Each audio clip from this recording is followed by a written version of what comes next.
Sunny side, academics. For students and professionals, today's topic, absorption of dietary protein.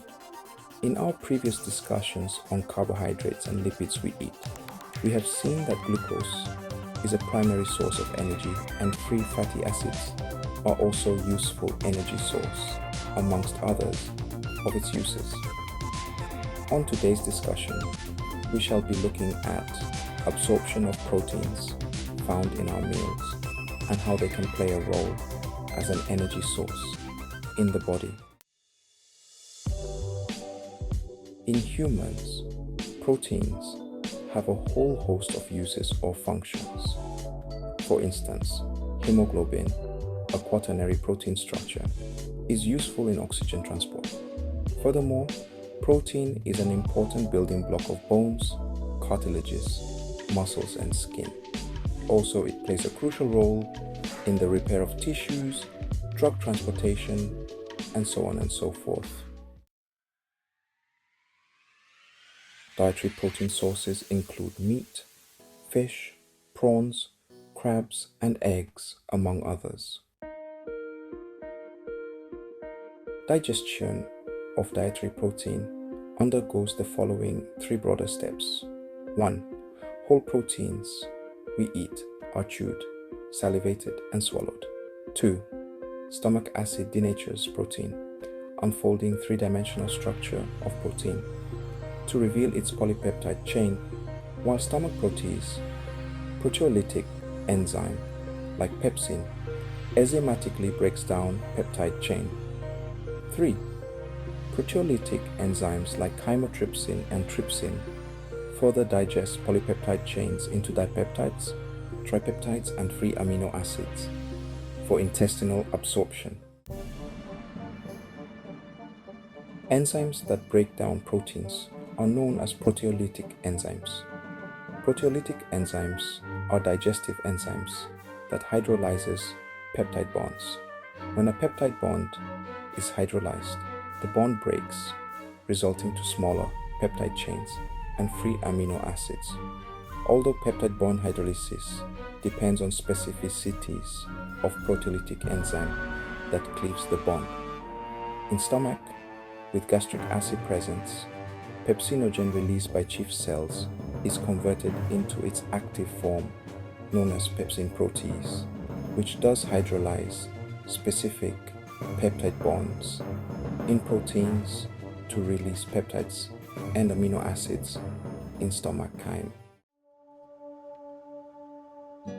Chyme leaves the stomach to enter the small intestine. Digestive enzymes in small intestine, such as chymotrypsin and trypsin, secreted by the pancreas, further proteolytically cleave the peptide chains into absorbable tripeptides or dipeptides and free amino acids. Cells of the intestinal wall, called enterocytes, absorb nutrients of free amino acids, dipeptides, or tripeptides. Once inside enterocytes, peptides are broken down into single unit amino acids.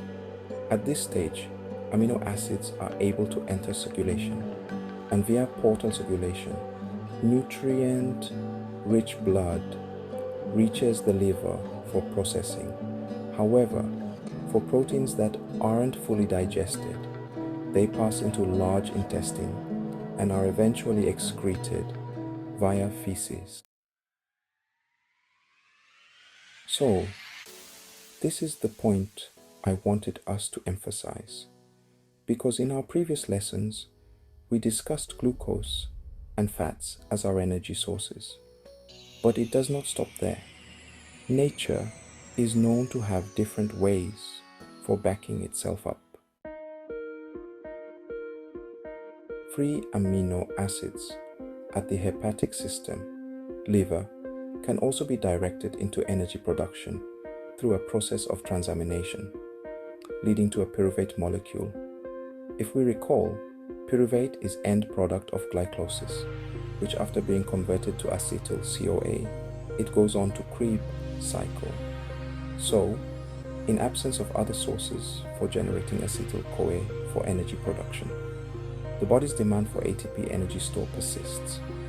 Hepatic system then converts amino acids into pyruvate via a process known as transamination reaction. Pyruvate derived is then converted into acetyl-CoA for Krebs cycle that leads to electron transport chain and energy production.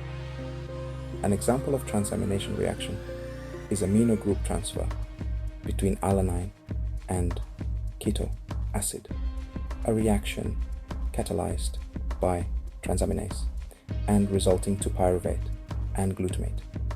Glutamate is recycled back to keto acid through a process of oxidatively deamination to produce free ammonia that the body uses to produce urea.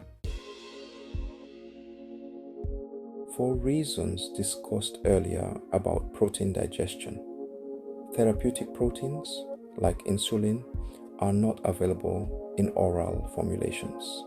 Instead, they are administrable subcutaneously. This is because digestive system denatures and breaks down protein.